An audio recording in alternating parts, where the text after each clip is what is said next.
richesse, son grand amour veille nuit et jour par nos douleurs. Il veut former nos cœurs, car Dieu comprend, il entend, il délivre toujours. Attends son heure, sa promesse demeure jusqu'au grand jour. Le Seigneur est ma lumière et mon salut. De qui aurais-je crainte? Le Seigneur est le rempart de ma vie. Devant qui tremblerai-je? Si des méchants s'avancent contre moi pour me déchirer, ce sont eux, mes ennemis, mes adversaires, qui perdent pied et succombent. Qu'une arme se déploie devant moi, mon cœur est sans crainte. Que la bataille s'engage contre moi, je garde confiance. J'ai demandé une chose au Seigneur, la seule que je cherche, habiter la maison du Seigneur tous les jours de ma vie, pour admirer le Seigneur dans sa beauté et m'attacher à son temple. Amen.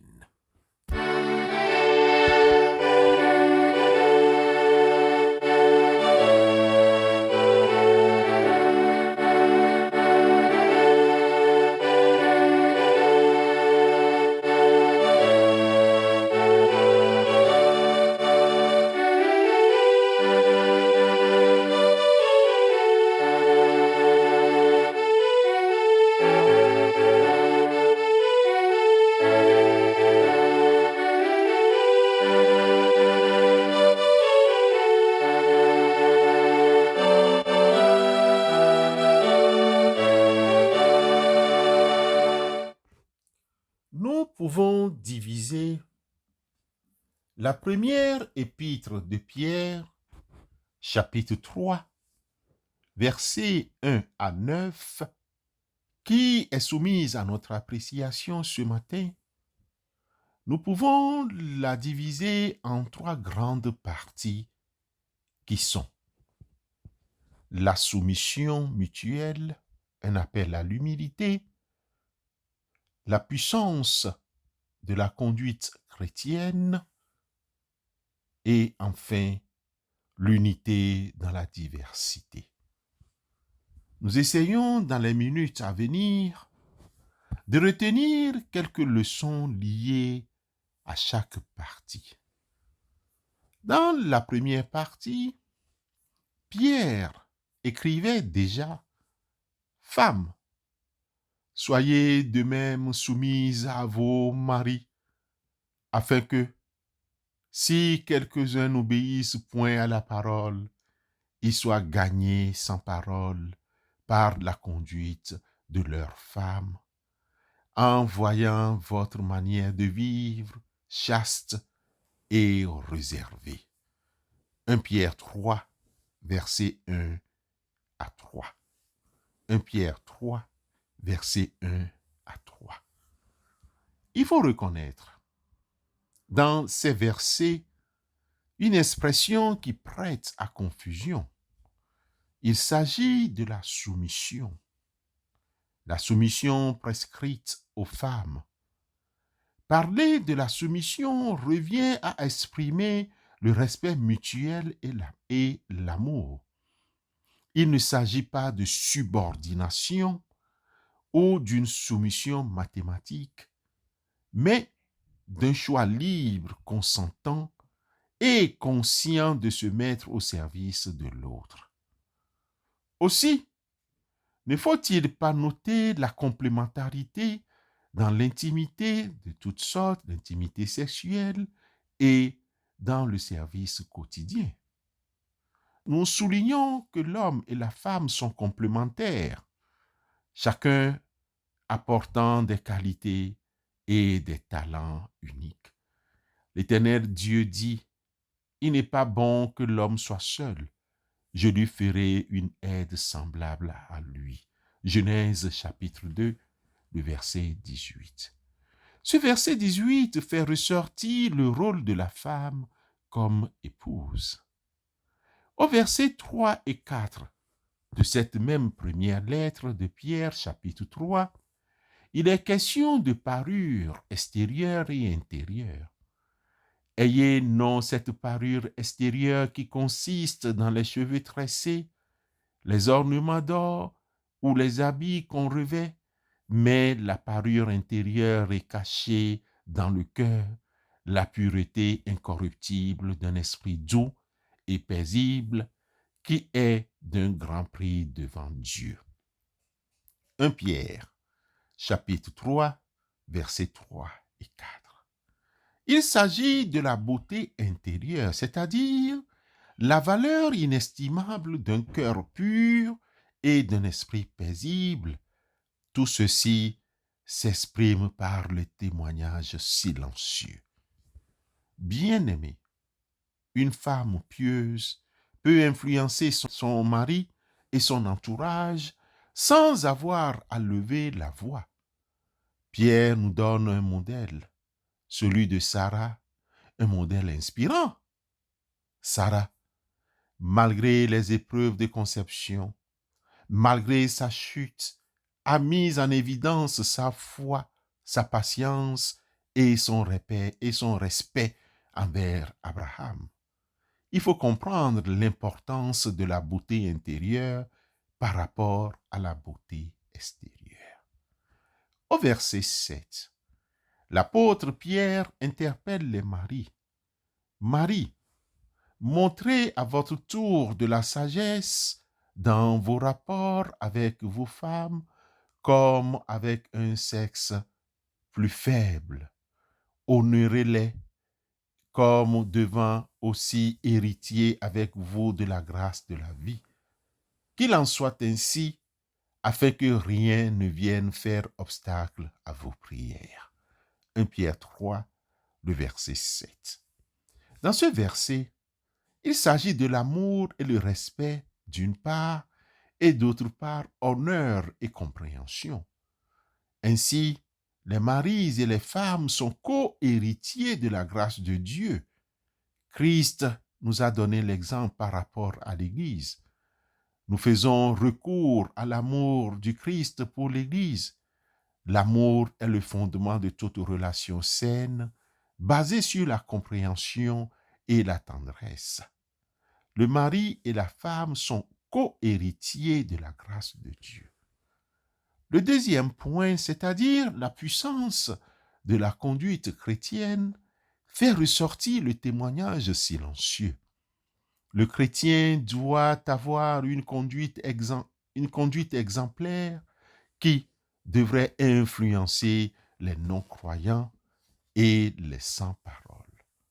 Enfin, soyez tous animés des mêmes pensées et des mêmes sentiments pleins d'amour fraternel, de compassion, d'humilité. Ne rendez point le mal pour le mal ou injure pour injure. Bénissez au contraire, car c'est à cela que vous avez été appelés, afin d'hériter la bénédiction. 1 Pierre 3, versets 8 et 9. Pour le chrétien, la paix et la douceur doivent être pratiquées. À cet effet, il faut un esprit doux, paisible dans les relations conjugales et familiales, d'abord, puis autour de nous, dans la communauté. La bienveillance et la bonté attirent les bénédictions de Dieu. Bien-aimés frères et sœurs, au troisième point, nous avons l'unité dans la diversité. L'Église est l'épouse de Christ. Les chrétiens forment un seul corps en Christ, où chacun a sa place et son importance. Dans l'Église, corps de Christ, la compassion et la fraternité doivent régner. Croyant en Christ, vivons dans et avec l'amour les uns envers les autres. Ne rejetons pas la prière. Soulignons l'importance de la prière pour maintenir l'unité et la force de la communauté chrétienne. Somme toute, bien-aimés frères et sœurs, il a donné les uns comme apôtres, les autres comme prophètes, les autres comme évangélistes, les autres comme pasteurs et docteurs, pour le perfectionnement des saints en vue de l'œuvre du ministère et de l'édification du corps de Christ, jusqu'à ce que nous soyons tous parvenus à l'unité de la foi et de la connaissance du Fils de Dieu, à l'état d'homme fait, à la mesure de la stature parfaite de Christ. Nous rappelle alors Paul aux Éphésiens chapitre 4, les versets 11 à 13. Amen. Béni sois-tu pour la parole qui nous donne vie. Béni sois-tu pour la parole qui nous donne vie. Pour cette parole habitée de présence qui ouvre la voie d'une naissance. Pour cette parole vraie et humanisante, ces mots par lesquels on te chante. Béni sois-tu pour la parole qui nous donne vie. Béni sois-tu pour la parole qui nous donne vie. Éternel notre Dieu, nous venons vers toi ce matin pour te demander l'amour dans les foyers et l'unité dans les communautés. Nous aimerions te réitérer, comme le psalmiste dans son chapitre 133, que voici, oh, qu'il est agréable, qu'il est doux pour des frères de demeurer ensemble. C'est comme l'huile précieuse qui, répandue sur la tête, descend sur la barbe d'Aaron, qui descend sur le bord de ses vêtements. C'est comme la rosée de l'Hermon qui descend sur les montagnes de Sion, car c'est là que l'Éternel envoie la bénédiction, la vie pour l'éternité. Amen.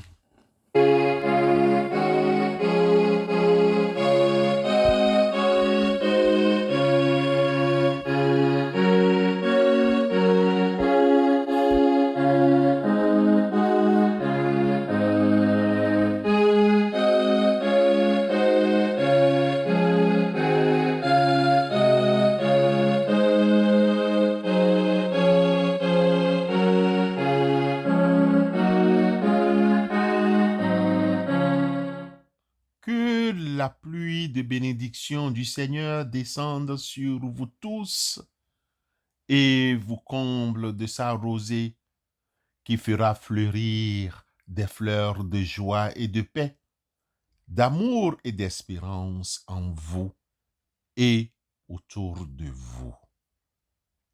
Amen.